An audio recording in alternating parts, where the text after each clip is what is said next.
We have women rappers. You got gay rappers. You got transgender rappers who cannot break into the business because you have all of these stigmas and stuff on them. No, no, I ain't trying to hear that shit. Or I don't fuck with you. I ain't trying to hear that shit. Ain't nobody trying to hear that shit because it's people that don't fuck with you because you black. You don't know how that feels?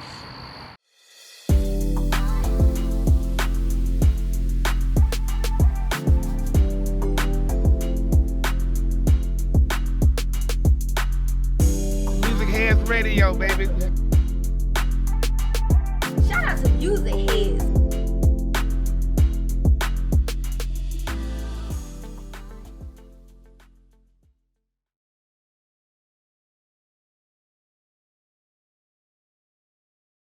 Sure was. And just so you know, was all that. TLC was all that. Yeah. The hip hop and R&B collaboration with 90s TV. Whew, I know somebody's studying that. And if not, it needs to be studied. So if you're thinking about studying that, study it. Because I want to read. I want to read the paper. I want to watch the documentary. I'll start here just because, everybody's like throwing 90s parties or like 90s themes are coming back. 2000 themes are starting to come up now. Oh you see like these kids wearing these big ass white t-shirts and I'm like, we were once there. We were once there. And they're mocking us. And they shouldn't be. Because where would you be? Where would you be without snap music of the 2000s? Where would indie artists breaking out in streaming music be without Soulja Boy on MySpace? Nowhere. That's the answer. That's the answer. The 90s and the 2000s, there's a unique sound and a unique way of marketing music that happens once you start to blend all of that with the internet. And you start to have some of the same things that we see today start there. Like I said, you have Soulja Boy as an independent artist who's using social media to boost himself as an indie artist. And now you're at the point where you can't even get signed without a certain number of followers because they want to know that they want you to come into the room with the audience. They want you to come to the table with an audience already so that they don't have to. Now, a lot of that is very capitalist, because they got the money to pay the marketing folks, but they want you to do all the marketing work before you even get there, But late 90s, early 2000s, mid 2000s started all of that. All of that. You gotta know the history of stuff. Well, I know like it's for some people it's touchy because like when you bring up the 90s, like it's always like happy. Like we don't really, and I'm gonna just say I'm in my early to mid 30s. Mm-hmm. I lived the 90s, you know what I'm saying? I got a whole piece of it. I got being outside. I got touching the internet. I still got, my grandma doesn't know how to make tacos. Like we got all of that. everything, all of it. Why is it so hard to find like the negative in the 90s in that nostalgia? Because, if you look up the psychology of nostalgia, it's very interesting because people tend to only remember the positive things, right? As we're all growing up and trying to move past our like trauma from childhood, you ever notice how your mama remembers your childhood a lot different than you did, right?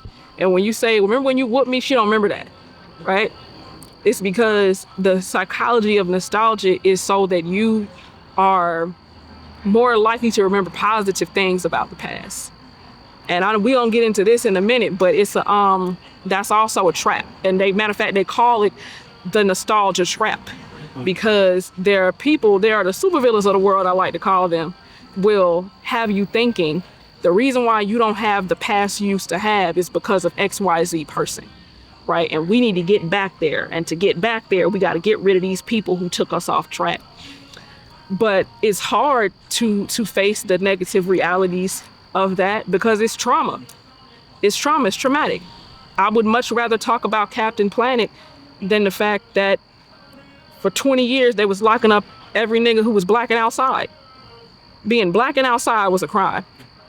It still is, but back then they were like, oh, the way to solve crime is to lock up every black person who is standing outside. And they did that for 30 years. I'll argue longer because Much longer. I mean, as long as they could, bro. If he was black, he was outside, and there was more than a few of y'all. Yeah. I mean, that's where we get vagrancy laws and loitering laws. You know, that's all slavery. That's all slavery. That's all free but not being free. Emancipation. But then the loophole, the asterisk, ... unless you're convicted of a crime. So then you have literally it being illegal to be black and outside. And you call that loitering. You call that vagrancy. And then you add a bunch of broken windows policing to it in the 80s and the 90s. And you stopping and frisking everybody for being black and outside. There's niggas sitting in jail right now for being black and outside at the wrong time. Black and outside in the 90s and the 2000s. And so, yeah, that's very traumatic for us as a community. And so, you know, you look back on it, I would much rather talk about Fresh Prince. You know, I would much rather talk about Fresh Prince. But when you talk about Fresh Prince, you got to talk about that episode. Everybody know that episode Dean Cain was in, and that was Different World, my bad. Will and Carlton get arrested unjustly.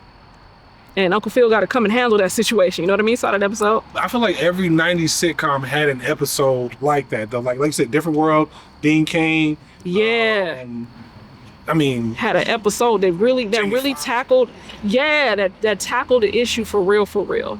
Matters for sure. Family Matters for sure. I remember an episode where a lady got shot and they were showing. I was like, yes. Hey, hold on, bro. 5. Absolutely. I'm not supposed to be. I'm not supposed to be looking at this. Like, what? My mama let me watch the show. Let you watch it. On Nick at Night, trembling, thinking somebody was gonna bust in your shit and shoot you. You don't live nowhere near the Family Matters set. Man. But yeah, it's much easier to talk about the lighter things. But I think you also have to discuss the negative sides of the history as well, so that you don't repeat that. And so that you know who's really responsible for stuff that's going on now. Now look, I kind of got to interrupt because I know we've been since talking. Oh yeah. We didn't do a formal introduction. We sure did. So, you know, first and foremost, welcome to MUZIQ HEADz. Hey. This is your first time here. It is. I don't think this may be the only time that you'll stop by, but we appreciate it. Absolutely not. I have the series planned in my head. Let's do it. It's already there. Now, for those who don't know you, I'm familiar with your work personally. Can you give yourself a proper introduction? All right. Well, I'm gonna introduce myself how I usually do. Hey, cool kids. I'm Sunny Day Jones. My name is Jamila, aka Sunny Day Jones. I'm from right outside of Atlanta, Georgia. Been up and down I-20 my whole life. That's my security back there. He's doing a really great job. And I'm happy to be here. I talk about what I say. I'm a black lady with a lot to say. Right? I'm a black lady with good ideas and a lot to say. I like to use social media for social change. And I know that there are people who are looking for that too, who are hungry for that too, for the content and knowledge that I can provide. And so here we are. Yeah, look, we have been, I'll say, we have grown as a platform for people who are also looking to have this discussion, looking to be a part of these discussions. So I'm familiar with your content on TikTok. That's where, I'm not gonna say I first met you, but where I really got a familiarity of what you really represent. And so a few things I've seen that you talk about, definitely Black culture. Absolutely. Definitely how reading is important. Ooh, yes. You discuss homophobia in the Black community. Sure do. As well as transphobia. Sure do. And so, these are things that, we really don't invite on our platforms too much. But I figured that if we're going to bring somebody who thinks that this is a concern, let them at least have a concern for the community. So, if you don't mind me saying, you've kind of taken on the role of being a social commentator, social activist, putting your words out there, and even putting your face out there. How did that start? Oh man, so if you watch my content, and you will after this, I'm sure, I've been on the life path to be a teacher my whole life. I'm 33 years old, and I feel like I was born to be a teacher.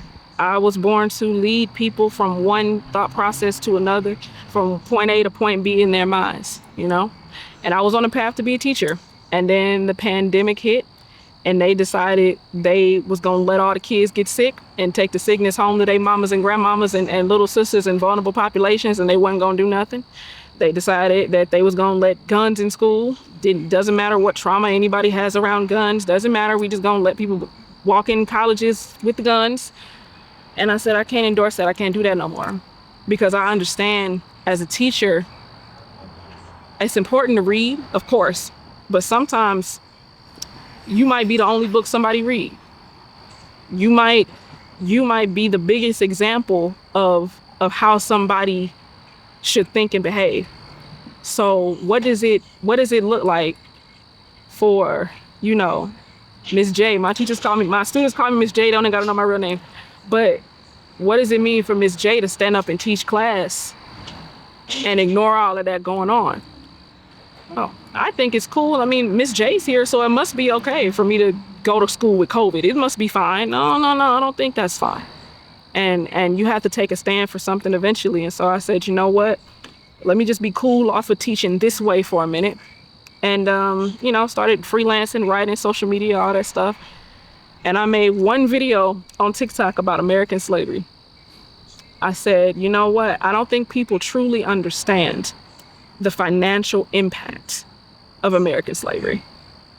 I mean, I know that people like to roll their eyes when we say, oh, slavery built this country, but no. I don't think you understand. And right here is where I want you to do a zoom cut. This country was built off of slavery, quite literally. And a lot of people don't know that. And I made one video, and at first I thought I shouldn't upload this.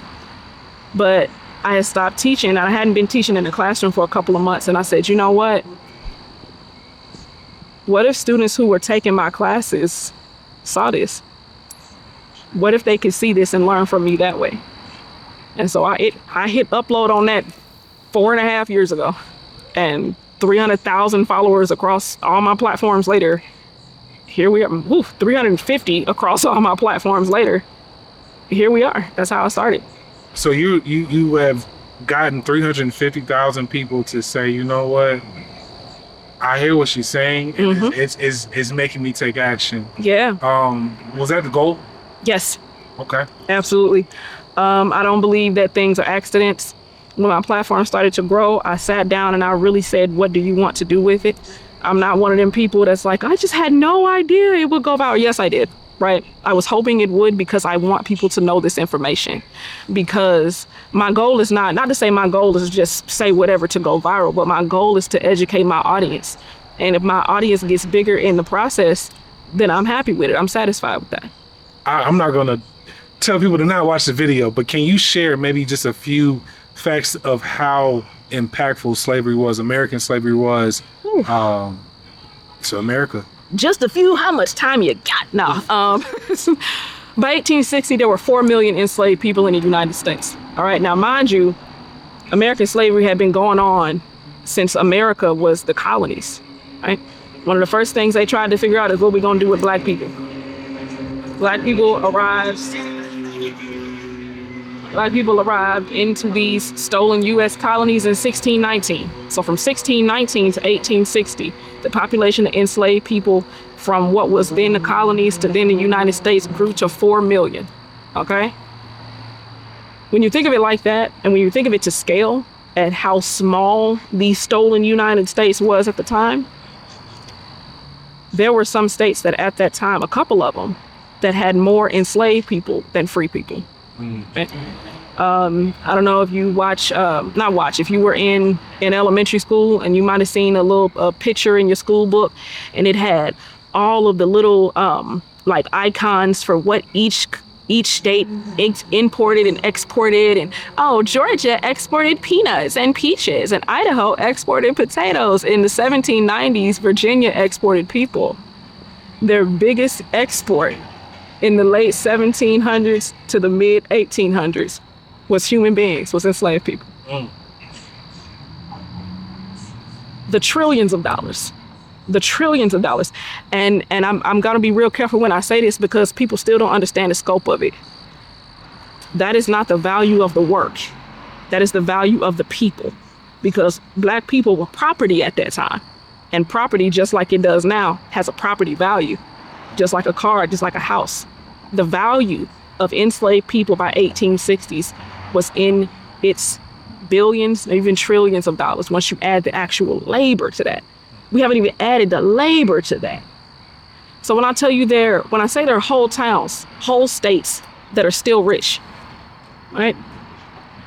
New York is what it is. New York City is what it is because of slavery. DC is what it is because of slavery.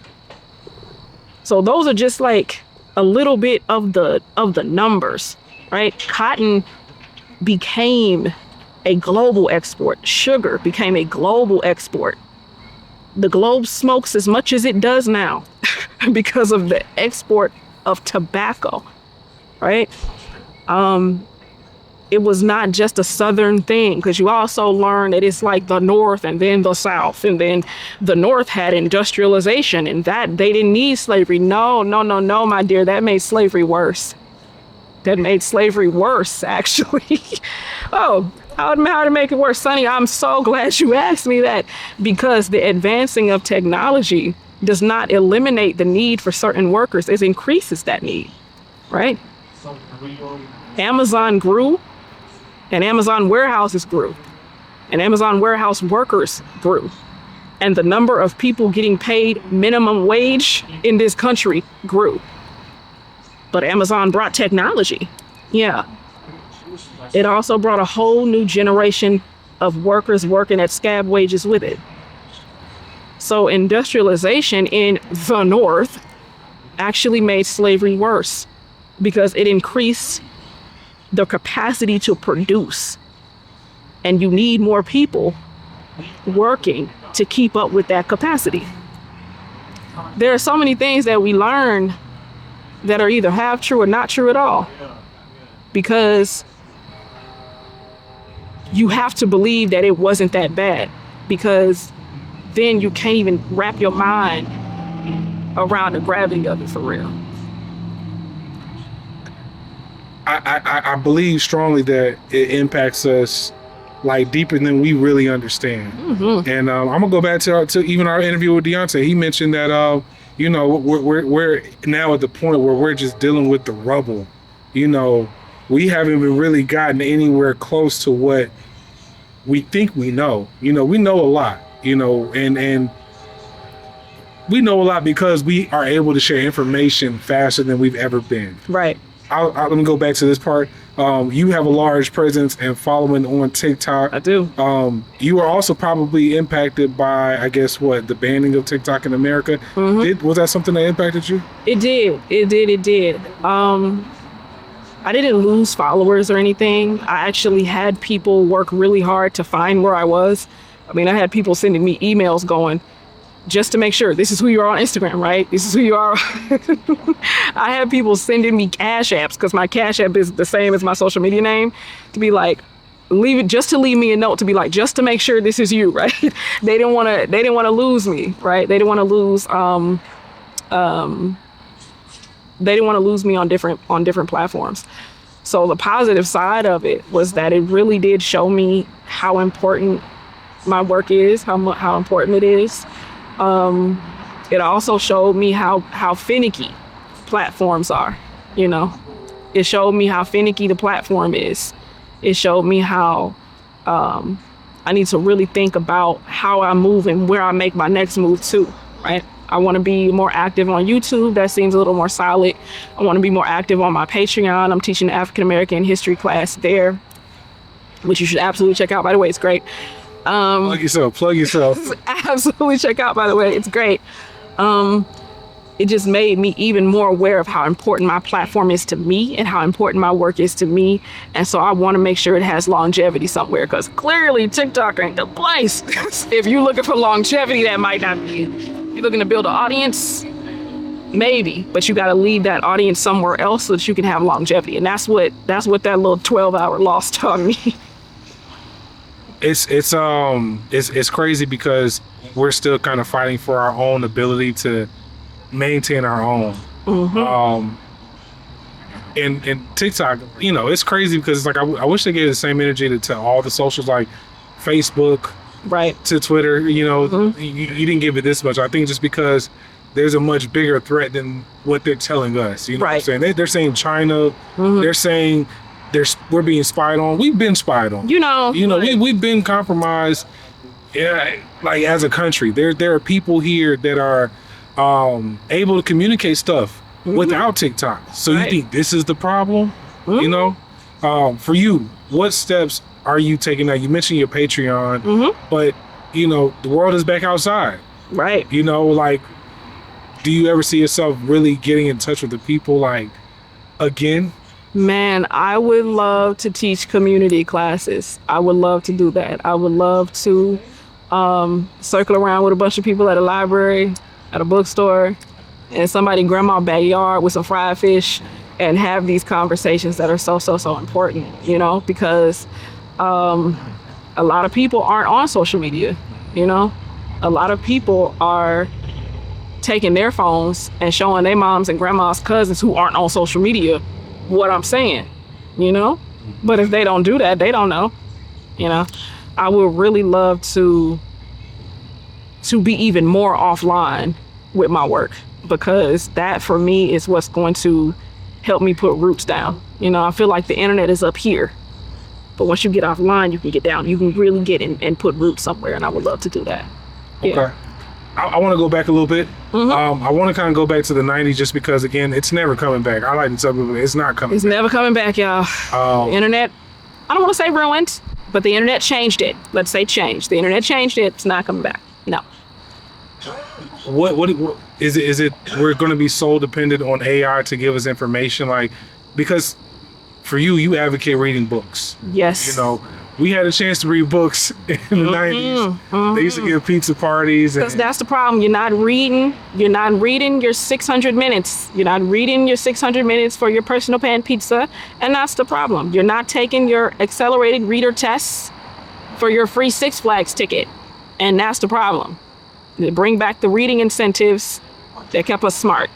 you don't think, you know, like these video platforms are able to I'm going to say, you know, replicate that, but like you don't think they do a great job of giving that detailed level of information? No, especially as you get older and you realize what it takes to write a book, and you realize what it takes to commit yourself to a level of knowledge that might have you writing a series of books, right? There's a writer out now, brilliant writer. Her name is Tommy Adeyemi, and she her first mega successful book was called Children of Blood and Bone. It's a beautiful black YA fantasy, young adult fantasy book, and that thing is thicker than a Snicker, and so are the other two, and the third one is the thickest. Okay, I mean, the level of intellect that takes, the level of imagination that takes, the level of references and resources that takes, the level of community that takes. You know, you don't write a book by yourself. You don't come up with, what about the editors? What about the people that can help you cry through the ideas and fight through the ideas and make sure there's no plot holes and all of this? And we're just talking about fiction. Now, this is just fiction. What about the nonfiction?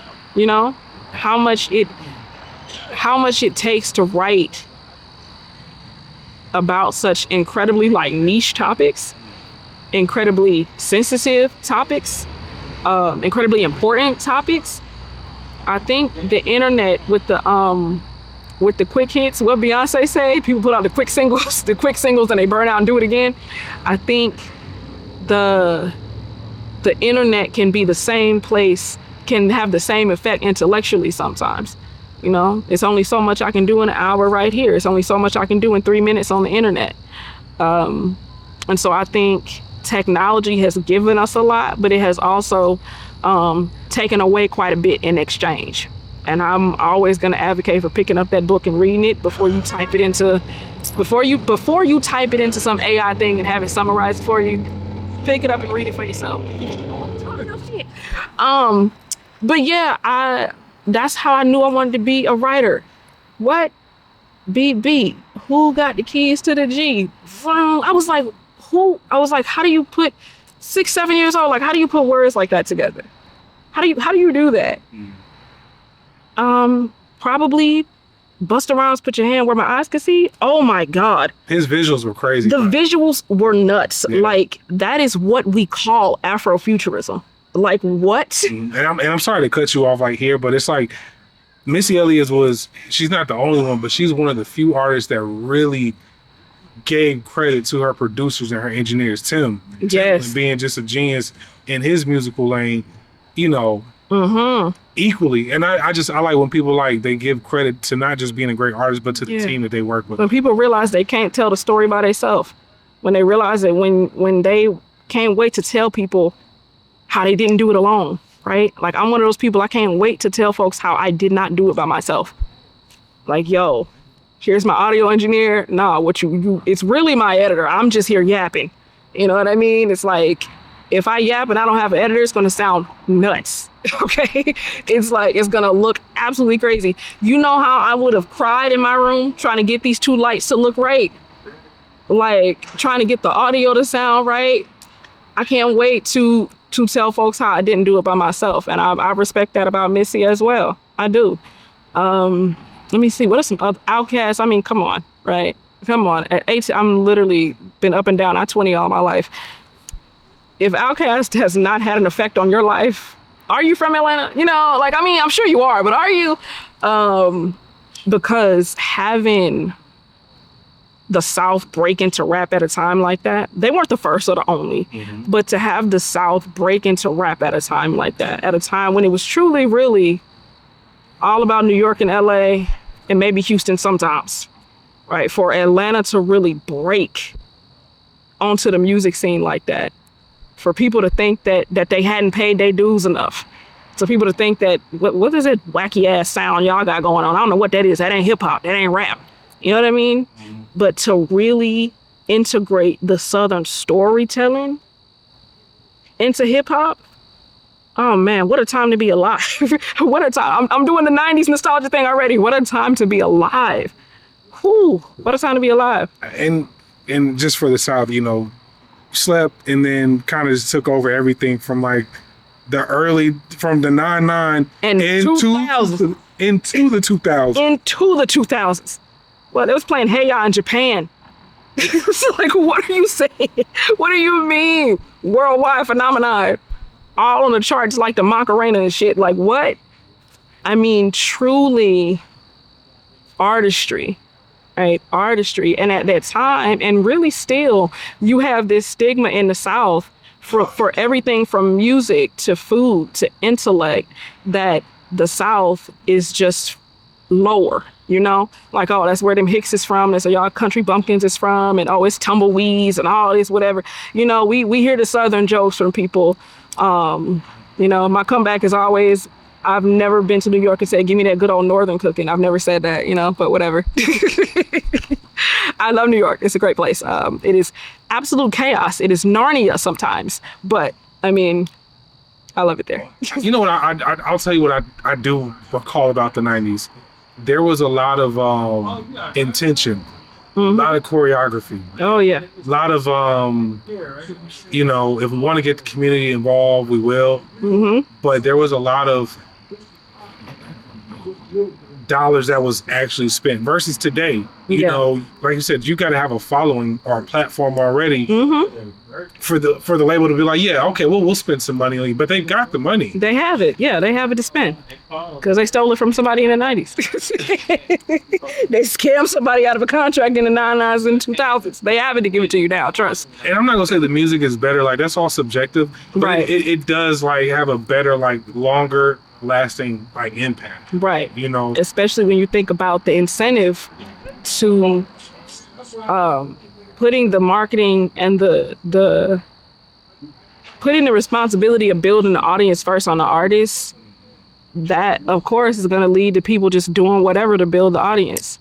It might have somebody questioning their artistry, trying to see if they should put out something or work on something that they don't believe in to get the followers and get the money, which of course is going to affect your audience if you get the deal and then switch up, right? Because that's not what your audience followed you there for. So it becomes a lot more complicated. And I think the hamster wheel that creates, you know, it could have somebody burn out before they even reach the level of artistry that they want. You know what I mean? You're burned out before you can even really invest in yourself as an artist. You have a lot of a lack of artist development because of that. You know, you have a lot of people who see the audience, snatch the audience because they want the money from the audience, but don't take enough time to develop the artist. And the artist kind of gets left, and years later they look crazy because they're asking for money. And I'm like, yeah, I had one hit, bro. Look crazy because the wrong thing done went viral. Look crazy because they sound crazy on the Rolling Loud stage. It's like, well, how did your label let you get to the Rolling Loud stage not knowing how to do sound check? How did your label, your management, let you get on that red carpet without knowing how to give an interview, without knowing how to give, the sound bites, without knowing how to do that well? And I think it's because, which is another hang up too, a lot of people think that with the following comes the knowledge. And that's not true, A lot of people think it's like, oh, don't you get like 50 cents per follow? It's like, no, it's not like that. A lot of followers does not always equate to the knowledge on how to move through the system. And I think you find that, at least I do, from the consumer side and from the knowledge of the historical knowledge side. I think that's the problem that a lot of artists are running into now. It's like, because you have a lot of these corporations and labels cutting corners because they're just trying to have artists do as many hits as possible to make them money, they don't get the artist development part of it. You also very sadly don't get the health and care part of it. You know what I mean? Like, I'm sick of seeing artists OD. It's a lot of negligence that artists do before they get the deal. Mm-hmm. Like, it's a lot of I'm having to be broke. I'm having to really sacrifice getting things that matter. Like I can get a job where I can get benefits and take care of my health versus I'm out here hustling every day to get my name out there. And If I get that deal, then maybe I can go afford to go get those dentures. Right, But I've developed a lean habit so heavy from staying up late at night and, having to do the things that come with it that I might have gotten in too deep. And I don't know the deep-rooted, issues in my life. Not to say like we all got issues, right? Right. But let's just say you found out as a rapper that your daddy was an alcoholic, and even though you make great music, now maybe your career has been impacted because of things that you deal with personally. Yeah. That you just you didn't know, and you don't realize you got a vice now. You know what I mean? Like watching like DMX, Oh, so sad. Like watching the man Earl. Like, I'm not saying the man is perfect, but I feel like he was very authentic, and I feel like it frightened a lot of people. Oh yeah. During the '90s, and he's probably still he was navigating life at that time too. But to hear him as an older man, be media trained. Yeah. But still, like, nah, I know what I'm saying. Like, bro snaked me. And I can't call him out by name because I get a bunch of lawsuits and they push my album back.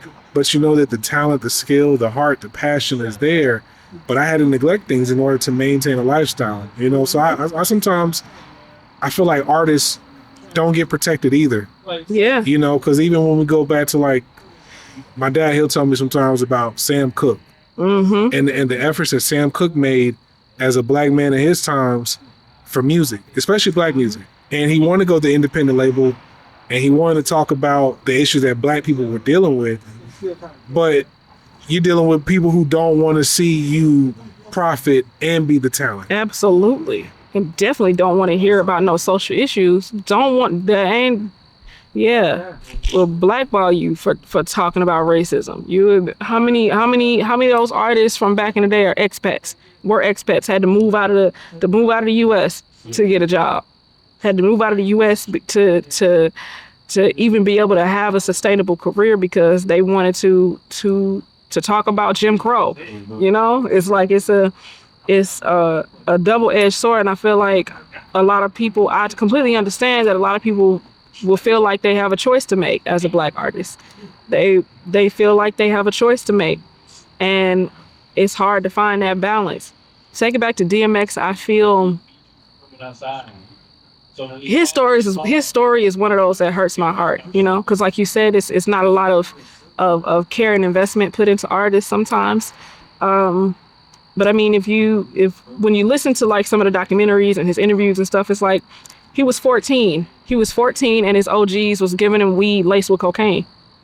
Like they were supposed to really be watching out for him and making sure he was coming up and going the right way, even though he was, you know, like knee deep in the rap game by his early 20s. You know what I mean? It's like, so sometimes I go, okay, not a perfect man by any means. All kinds of criticisms, you know, of course, as you get older and become an adult and have your own children and things like that. And we watching him crash out on reality TV in his 40s. And it's like, when you think about it, he never even had a chance. He was 14 on weed and coke. The man's never had a sober brain in his life. His brain developed on drugs. How do you undo that? And then you add music and fame to that, and money, and performing in front of hundreds of thousands of people. And then you add a kid or 2 or 5 in there. You know what I mean? It's like we gotta give, particularly our Black artists, a better chance at that, a better chance than that, you know? And DMX is one of those stories that really makes me sad because of that. It's like you're 14 years old and we really do, what's that word? We adultify Black children. Yeah. You know? Yeah. To the point where he's 14 years old, you think you're looking at a grown man. It's like, what are you doing passing that 14-year-old to hit a coke-laced weed? What are you doing? What are we doing? But you know, just like you said, it stems back from, I mean, tribally, it probably goes back to, you know, men, you gotta go be ready to hunt and protect the village type thing. But it also goes to slavery too, where it's like, all right, we need the most money out of you. So absolutely. How do we get the most money out of this person, especially in large industries like music and sports, right? The only acceptable industries that it seems like for a Black man to be able to go into. It's like you're 14 years old. It's like, okay, I mean, you can cut this out. I don't know. MUZIQ HEADz is run by my really good friend, and we grew up together, like elementary school together. But I remember people telling you to play football because you was big and Black. Like that was what it was. That was expectation. Little do we know, like you go hard in academics and play the trombone. You know what I mean? It's like, you know what I mean? But it's like, because we try to place particularly young Black men who were at one time young Black boys into positions such as that. For me and what I know, I can't think of nothing but slavery. Right? You got a Black man who want to be a rapper, artist, R&B singer in a room full of white folks that get to decide what his worth is. Decide how much they want to pay him. Decide how much work he needs to do to be worth the money they're paying him. It's like, what do you mean? It's sharecropping on a record. It's sharecropping to a beat. We gonna front you $100,000, but here's all the work you gotta do to work that off. Oh, by the way, of course we know you're worth more than that. Of course we know we're cheating you, but hey, it's better than zero, ain't it? So go buy you that car, go pay off your mama house, and rap about it until you pay it off. What? Sports. All I think about is slavery. I gotta be sleeping during trade season, during the trade deadline, where they trade the boys on the field from one team to another, from one owner to another. I truly cannot watch basketball, football. I cannot watch those sports for a solid 2 weeks while they talking about that. You just finished the draft too. With the draft, I can't do it. I'm sorry, we haven't gone to. We just had the combine, right? And we're not about to go into the draft. Like I can't watch sports for that little 2 weeks of time. I ain't gonna lie to you. Like I've never, like, as a Black, and it's funny you say that. I always feel like we as Black people, we always had to be talented in a lot of things. You know what I'm saying? Like, I want to come back to this sports topic, but not really. But I want to go back to what you were saying before. That's a part 2. It's cool. It's a part 2. I think we came in a system to where, you know, the people before us, they made sacrifices and they, with the resources that they attained, they gave us the best life that they could. Right. You know, in a bit better understanding. But they're not too far removed. Right. You know, we're not so far removed to where our grandparents were on the field sharecropping. Yeah. You know, to where our parents were like, this is the only way for me to legally be able to provide for myself, my family, without risking my freedom. Right. You know, and it's a lot of it looks uncool, it looks lame, you know. In the male world, Yeah. you know, it's a lot more judgment. If you're not the top, you know, alpha dog, you know, in athletics, in music, you know, you can seem kind of weak, but we excel in academics. We excel in art. You know what I'm saying? And the music, of course, is important in art, but like, you know, there was a time where guys used to like come together in like groups of 3 and 4 and harmonize. Niggas don't harmonize no more. Don't sit and Like- beg on the track no more. Don't beg on the track no more. R&B ain't seasoned with that no more. And I see the efforts. I do hear the efforts to bring it back, but I think the internet just kind of destroyed that for us. Oh yeah. Yeah. With that being said, if you were to have a label, what kind of things would you make available to your artists? You know, blank check. I know it's not such thing. Blank check, all the money in the world. Health insurance. Health insurance. Health insurance. Livable wage, stable wage. It's hard. It's hard to follow your dream when you're hungry and sick. They do everything they can to keep black folks hungry and sick. It's hard to do the right thing when you are hungry and sick. And so what they try to keep you hungry and sick. If I had a label, health insurance and stable income. Where do you want to live? How much does it cost for you to live comfortably there? Nah, I don't know minimum shit. No. If you got 2 kids, let's get you 4 bedrooms. How much it costs to have 4 bedrooms in there? All right, cool. Then that's how much you're gonna get paid for as long as you with the organization. Because for me, my label would be an organization. It would have all kind of nonprofits and shit. You know what I mean? I got you. I got you. We'd also have a school, right? We'd also have multiple locations, because what you're not going to do is have the talent and not pass it on. So the same amount of hours you're in the studio, you got to spend that amount of hours volunteering to teach younger people coming up what you know. Because what good is it for you to be the only one who get put on? What good is it for you to be the only one on? So for me, that would be what I needed. And you know, all the money in the world, dream for a second. Those would be my top. Oh, and a library. Yeah, the label gotta have a library. Sorry. The label gotta have a library. Big ass library. Big ass library. Huge I need library. vinyls in there too. Like. Oh yeah, huge library. When I say libraries of books, library full of music, library full of documentaries. You know, it's like, yeah, you can do all that. Same thing for anybody who wants to rap. You know what I mean? We have women rappers. You got gay rappers, you got transgender rappers who cannot break into the business because you have all of these stigmas and stuff on them. No, I ain't trying to hear that shit. Or I don't fuck with you. I ain't trying to hear that shit. Ain't nobody trying to hear that shit, because it's people that don't fuck with you because you black. You don't know how that feels? Let's dive into that, because let's do that. I know. Let's do that. That is a very touchy topic.